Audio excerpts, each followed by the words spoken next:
everyone, it's Penny Black and Jill Foster here with the new PB&J card class. And in today's video, I'm going to be making another one layer card featuring Penny Black's newest brushstroke stamps.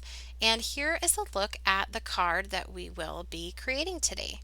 And for today's video, I'm actually going to combine a couple of our new brushstroke stamps.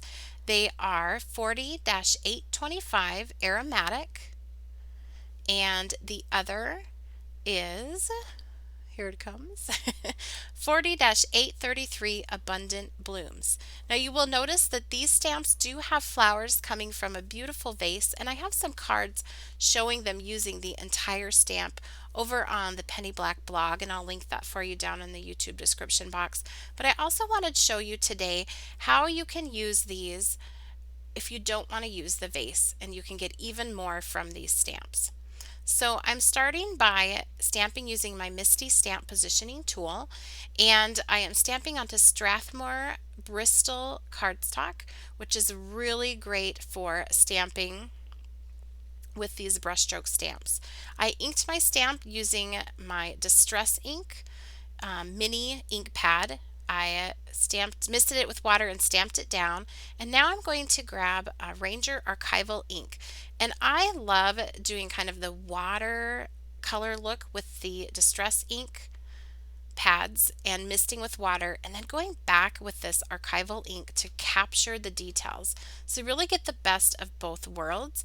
You get that watercolor look.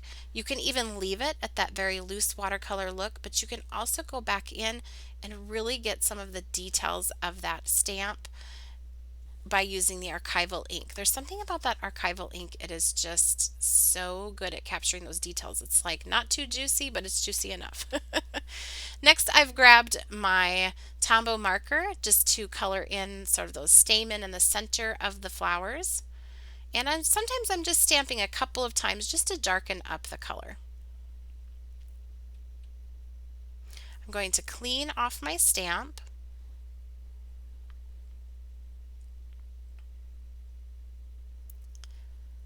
And I'm just grabbing here some of my ink pads, and debating how I'm going to get these little flowers, and I'm decided that the best way to get these little flowers is with a Tombow marker. And that is what is wonderful about these markers, is you can get in and just precisely put the color only where you want it. And so I'm just coloring these flowers in with this red. Now all of the exact colors of markers and inks and everything I'm using will be listed down in the YouTube description box below in the supply list. And I will also list and link all of the Penny Black products over to the Penny Black store down in the YouTube description box as well. So I'm stamping these just a couple of times to darken and intensify the color, and I can even take that marker right over to my paper if I want to just darken up any couple of areas. Now, if you've watched my last two videos, I kind of talked about a formula for creating a one-layer card. It just makes it very easy to create a beautiful one-layer card with our brushstroke stamps. And what that was is to have one primary focal point image and then add a secondary floral stamp in color, and then a third stamp with just a neutral, and I like to use antique linen to sort of fill in that final piece. So I see these, those big, large, those three orange flowers as being kind of like my primary focal point flowers on this card. And then here I'm going in, I'm just doing the rest of this stamp kind of as my secondary stamp, and I'm even going to use that other brushstroke stamp as a secondary stamp as well. So I'm just using my markers and coloring onto this stamp. Now sometimes people will see these stamps with lots of little flowers and details and be intimidated by them, but don't be. I actually think you can get better results. It's easier to work with these smaller images because there's not as much area to blend or mist or paint. So don't be afraid of these images that have small little leaves and small little flowers in there, because they're very forgiving with your markers because it is such a small space. So you can just grab your markers, color right on the stamp, and stamp it, you just want to be sure you're using a water-soluble marker. So like the Tombow markers, Memento markers, I think the Zig markers. Just make sure it's water-soluble and you can color right onto your stamp and stamp down. Just catching some of these stem areas and these center of the flowers to darken that up again. And this little blue flower as well.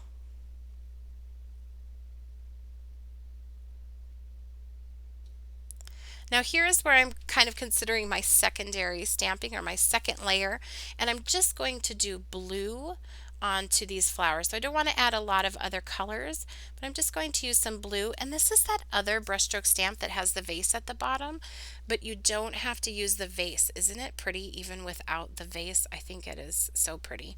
I'm coloring onto this with my Tombow markers, just coloring the flowers first, lightly misting with water.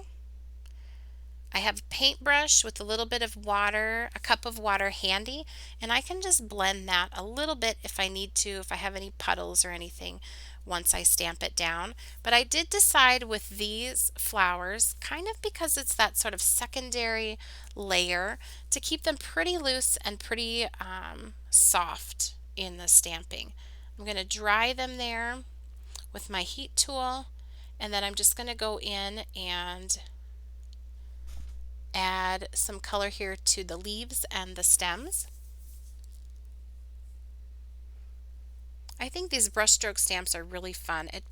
They give you the look of a hand painted watercolor look, and they're pretty easy to work with once you just give them a little bit of time and try some different techniques with them. You'll find one that really works for you.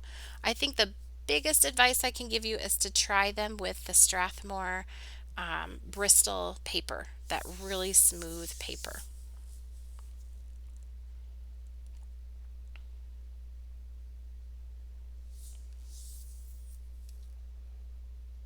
Here I'm just grabbing a distress ink pad and I'm turning it on its side and getting a little bit of that ink onto those flowers, and I'm actually kind of blending it out with my paintbrush and some water. I just wanted the blue of these to tie in to the other blue that I did over on the other side. So here's my third layer. I'm using 40-758 Refined, something pretty light and open because the other stamping was pretty busy.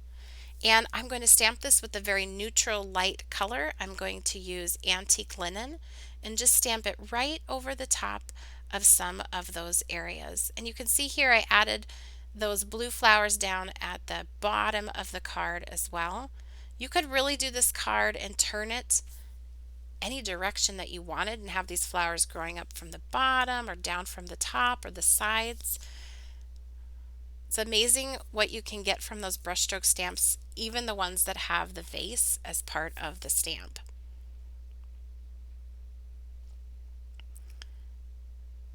And here I just wanted to get a little bit more of this one right here on the side, just to fill that in. This is kind of that filler stamping in the neutral color. I did grab my marker and fill in the centers of these flowers. I felt like they just looked a little bit unfinished, so just colored directly onto the stamp.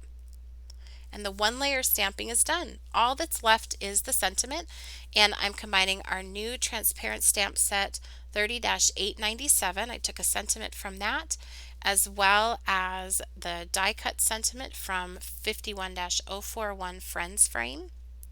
And I just combine those two on the card, which is something I love to do on one layer cards, just to give it a little something extra. And here is a look at that finished card. I hope you enjoyed today's video. If you did, please be sure to give it a thumbs up and subscribe to our YouTube channel. You can also connect with Penny Black on Facebook, Pinterest, YouTube, Twitter, as well as our Instagram, website, and blog. And I'll link all of those for you down in the description box below. Happy stamping!